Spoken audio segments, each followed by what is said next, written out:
The least value of n for which the number of integral terms in the binomial expansion of this is a 183.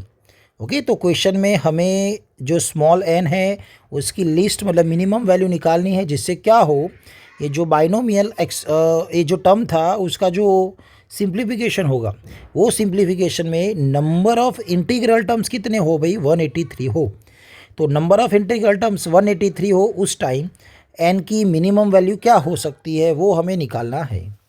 तो सबसे पहले concept की बात कर ले तो हमें ऐसे क्वेश्चंस के लिए जनरल टर्म है ना कैसे निकलता है वो आना चाहिए। तो इसका जनरल टर्म हम कैसे निकालते थे, तो T R plus one is equal to हम लिखते थे N C R A raise to N minus R and हो जाएगा भाई बी रेस टू आर। तो ये उसका जनरल टर्म होता था। And then number of integral terms के लिए क्या करते थे वो आपको आना चाहिए। इंटीग्रल टर्म्स के लिए हमें क्या करना होता है वो आना चाहिए। चलिए देखते हैं अभी क्वेश्चन के अंदर वो कैसे होता है। तो सबसे पहले हमें जो दे रखा है उसमें है 7 है, 7 रेस टू 1/3 है प्लस 11 रेस टू 1/12 है और उसकी पावर में है n। मैं इसका general term T R plus one निकालूँ तो मुझे क्या मिलेगा भाई, तो मुझे मिलेगा एन सी आर, फर्स्ट वाला टर्म 7 रेस टू 1/3 है, उसके ऊपर आएगा n minus R into second वाला टर्म है 11 रेस टू 1/12 और उसके ऊपर आएगा आर। दैट मीन्स ये बन जाएगा N C R 7 raise to n minus R divide by 3 into 11 raise to क्या हो जाएगा भाई r/12 हो जाएगा। ये हो जाएगा भाई टी आर प्लस वन। अब यहाँ से हमें इंटीग्रल टर्म्स के लिए हम कैसे जाते थे, तो इंटीग्रल टर्म्स के लिए आप देखोगे तो दोनों के डिनोमिनेटर में ये 12 है और ये 3 है। 12 एंड आप 3 का एलसीएम लोगे, एलसीएम ऑफ 3 एंड 12 तो कितना आएगा भाई 12 आएगा।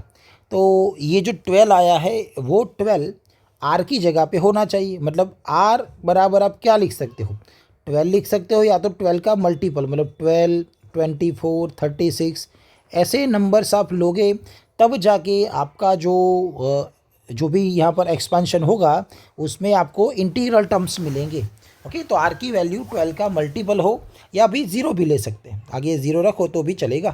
तो ये हो जाएगी आर की वैल्यू। तो चलिए सबसे पहले हम आर बराबर क्या क्या ले सकते हैं, तो मैं उसको लिख सकता हूँ भाई 12 के, जनरल फॉर्म में उसको 12 के लिखा। और के बराबर कहाँ से जाएंगे, ज़ीरो से शुरू करेंगे, 0, 1, 2 और कहाँ तक आप जा सकते हो। अब वो कहाँ तक जाएंगे उसके लिए पहले समझना पड़ेगा हमें ये कि भाई जब a प्लस बी की n पावर होती है तब उसमें नंबर ऑफ़ टर्म्स कितने होते हैं, तो नंबर ऑफ़ टर्म्स होते हैं n+1 है ना, एक ज़्यादा होता है भाई। तो जब पावर में n हो तो नंबर ऑफ़ टर्म्स कितने हो जाएंगे भाई n+1 हो जाएंगे। और ये जो नंबर ऑफ़ टर्म्स आए भाई उसमें कुछ टर्म्स इंटीग्रल टर्म्स होंगे, कुछ होंगे भाई इंटीग्रल टर्म्स एंड कुछ होंगे नॉन इंटीग्रल टर्म्स। दोनों को मिला के ही हमें सारे टर्म्स यहाँ पर मिलते हैं टर्म्स। ओके अब क्वेश्चन में क्या बोला गया है कि भाई हमारे पास नंबर ऑफ़ इंटीग्रल टर्म्स कितने हैं, तो क्वेश्चन में वो कितने दे रखे भाई आपको 183 दे रखे हैं।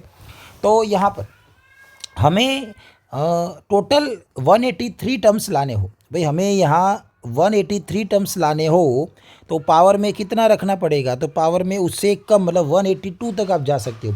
तो के की वैल्यू 0, 1, 2 से लेकर क्या जाएगी भाई 182। तो यहाँ पर आप देखोगे तो टोटल कितने टर्म्स हो जाएंगे भाई, ये 183 टर्म्स है। 183 यहाँ देखा जाए तो नंबर्स आपको दिख रहे हैं क्योंकि हमें क्वेश्चन में 183 टर्म्स बोले थे, तो इसीलिए के की वैल्यू 0 से 182 ली, मतलब टोटल हो जाएंगे 183 नंबर्स। तो यहाँ मैं के की वैल्यू 0 से लेकर 182 तक रख सकता हूँ। चलिए तो मैं आर बराबर 12 इंटू 0 करूँ तो मुझे 0 ही मिलेगा। आर बराबर 12 इंटू 1 करूँ तो मुझे 12 मिलेगा। और ये चलते चलते लास्ट में 12 इंटू 182 किया जाएगा। 12 इंटू 182 करोगे आप तो आपको 2184 मिलेगा, 2184 मिलेगा। तो आर की वैल्यू हो जाएगी 2184। ओके तो ये जो आर की वैल्यू रहेगी ना धीरे धीरे इंक्रीज़ हो रही है, मतलब ये आर की कौन सी वैल्यू रहेगी भाई, मैक्सिमम वैल्यू रहेगी। आर की मैक्सिमम वैल्यू कौन सी लेने वाले भाई हम 2184। अब यहाँ पर आप देखोगे जब हम एन सी आर की बात करते हो, एन सी आर, अब हमें उसमें आर की मैक्सिमम वैल्यू मिल चुकी है एन सी 2184, है ना। आर की मैक्सिमम वैल्यू आ चुकी है 2184। अब हमें पता है कि जब एन सी 2184 डिफाइन हो, मतलब वो फाइन करने के लिए एन की वैल्यू आप क्या क्या ले सकते हो, तो एन की वैल्यू 2184 या उससे ज़्यादा, मतलब 2185 या उससे ज़्यादा 2186 से लेकर आप बहुत उससे भी बड़ा नंबर ले सकते हो। तो क्वेश्चन में क्या पूछा गया था, क्वेश्चन में पूछा गया था कि भाई आपको लिस्ट वैल्यू बतानी है, मतलब एन की सबसे छोटी वाली वैल्यू। तो एन की सबसे छोटी वाली वैल्यू कौन सी बनेगी यहाँ पर 2184।